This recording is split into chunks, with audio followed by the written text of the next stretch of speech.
Il existe une méconnaissance concernant les manchots. Beaucoup croient que ces oiseaux habitent au pôle nord de la planète, ce qui est une erreur. Ils se positionnent uniquement dans l'hémisphère sud, mais il existe aussi la croyance qu'ils ne vivent qu'au pôle sud, un endroit où la neige et la glace prédominent dans notre paysage.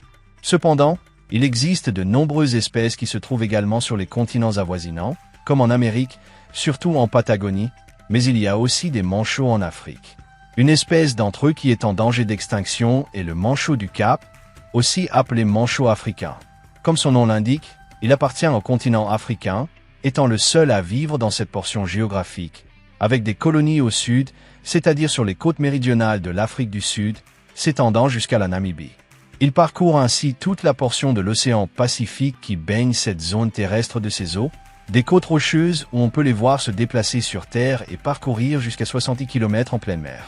Vulgairement, on appelle les manchots du genre Spheniscus des manchots à lunettes, qui produisent un son bruyant comparé aux vocalisations d'un âne en rut, raison pour laquelle on les a également nommés manchots braillards.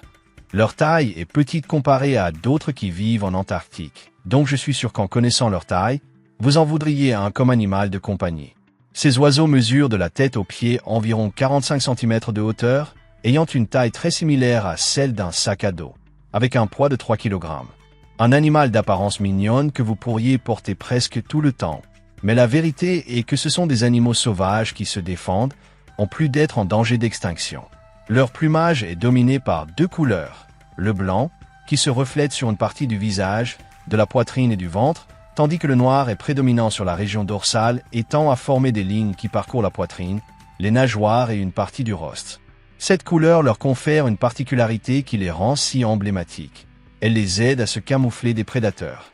Cela se produit quand ils nagent, car le ventre se mélange à la tonalité du ciel, tandis que le noir se diffuse avec le fond de la mer. Mais cela concerne les adultes, car les juvéniles ont un plumage gris bleuté. Sur leur tête, on peut observer deux glandes roses aux commissures internes des paupières qui les aident à la thermorégulation. Plus la température corporelle augmente, plus ces glandes voient leur volume sanguin s'accroître pour que, par convection, elles diminuent et ainsi elles prennent une tonalité plus vive. Leurs becs sont pointus, avec de grands yeux et une paire d'ailes conformées en nageoires, avec 4 doigts aux pieds dont les 3 doigts antérieurs sont palmés. Avec cela et leur profil, ce sont des oiseaux adaptés aux mouvements aquatiques. Leur dimorphisme sexuel est difficile à percevoir, car il se limite au fait que les mâles sont légèrement plus grands et plus hauts que les femelles. Ce sont des animaux qui forment des groupes, même s'ils sont des oiseaux terrestres et aquatiques, on les appelle des bandes. Ils ont un comportement social très développé. On peut généralement les voir se lisser mutuellement les plumes, surtout la tête, car c'est une région qu'ils ne peuvent atteindre avec leur bec. S'ils sont seuls, ils le font avec leurs pattes. Cela aide au nettoyage du plumage, notamment des parasites et à son arrangement. Quand ils ont très chaud en se reposant, on les voit se plonger dans les eaux côtières. Même s'ils sont des animaux sociaux, ils présentent des territoires et des bagarres peuvent survenir. Elles ont tendance à être rudes, mais du point de vue humain, elles peuvent aussi être amusantes. En cas de conflit, ils utilisent leur bec pour blesser et en même temps donner des coups avec leurs nageoires. On a même vu des manchots s'accrocher avec le bec au dos d'un autre tout en courant, l'agressé recevant une pluie de coups de nageoire. Malgré cela, ce ne sont pas des animaux agressifs et ils tolèrent généralement l'intrusion de leurs congénères. Leur communication se fait principalement par les sons qu'ils émettent, une vocalisation peu gracieuse et retentissante, similaire à un braiement, qui varie selon le contexte, défendre leur territoire, chercher un partenaire ou communiquer avec leurs congénères dans l'eau. La vue est leur principal sens, leur permettant d'obtenir des informations sur leur environnement. Ce sont des oiseaux qui chassent des proies en nageant et en plongeant. Ils peuvent le faire à une distance de 100 km de leur territoire et recherchent principalement des poissons, complétant avec des crustacés et des céphalopodes. Ils atteignent des vitesses de 20 km/h, ce qui est très impressionnant compte tenu du milieu où ils chassent. Normalement, ils consomment environ 500 grammes par jour, le faisant en groupe afin de perturber les bancs de poissons et faciliter leur capture. Ces manchots sont des oiseaux monogames. En eux repose l'idée romantique qu'on leur associe. Même s'ils se séparent, ils reviendront avec leur partenaire, retournant au même site année après année. Ils se reproduisent à n'importe quelle période de l'année, mais les pics les plus importants se produisent entre novembre et décembre en Namibie, tandis qu'en Afrique du Sud, C'est généralement de mars à mai. La parade nuptiale commence par l'arrivée en groupe et l'identification visuelle et auditive de leurs partenaires sur la côte pour ensuite se réunir en balançant la tête, concluant par une révérence. Ensuite, ils créent un nid en creusant la terre, près des pierres, peu profond, pour conclure la copulation. La femelle pond 2 œufs et les 2 parents se relaient pour les incuber pendant 40 jours.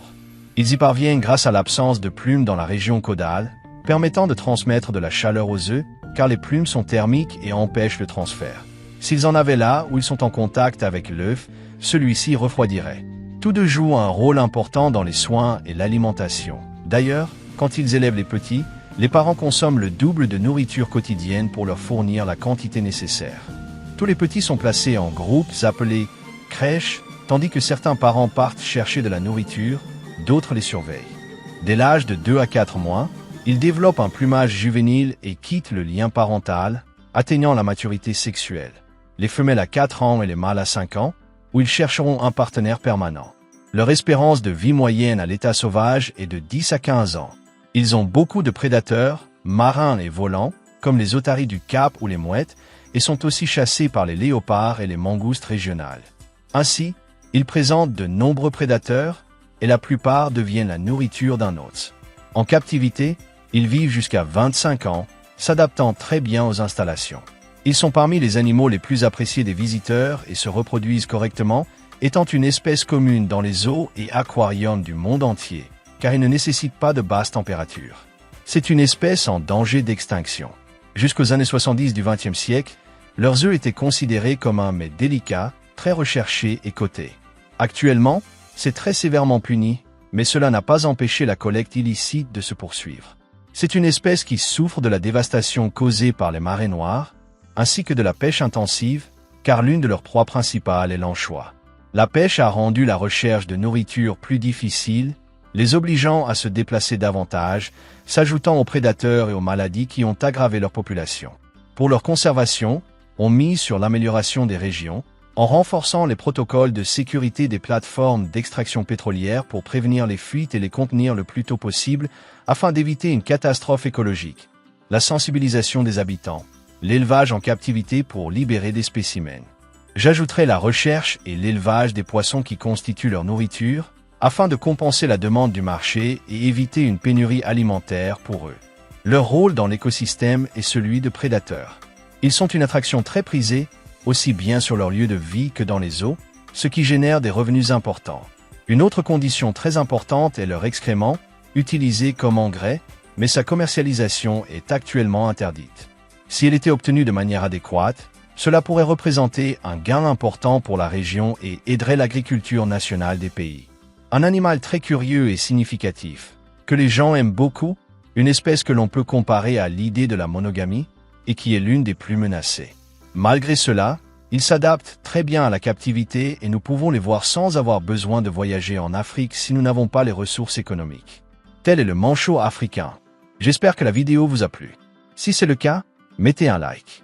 Si vous connaissez quelqu'un à qui cela pourrait plaire, partagez-la sur vos réseaux sociaux et n'oubliez pas de vous abonner si vous aimez les animaux. Si une question vous est venue, si vous avez une suggestion ou simplement envie de commenter quelque chose, n'hésitez pas à le faire dans la boîte de commentaires. De plus, si vous êtes un grand fan de cette chaîne, activez la cloche de notification pour être parmi les premiers à voir les vidéos. Merci beaucoup d'avoir regardé cette vidéo. À bientôt.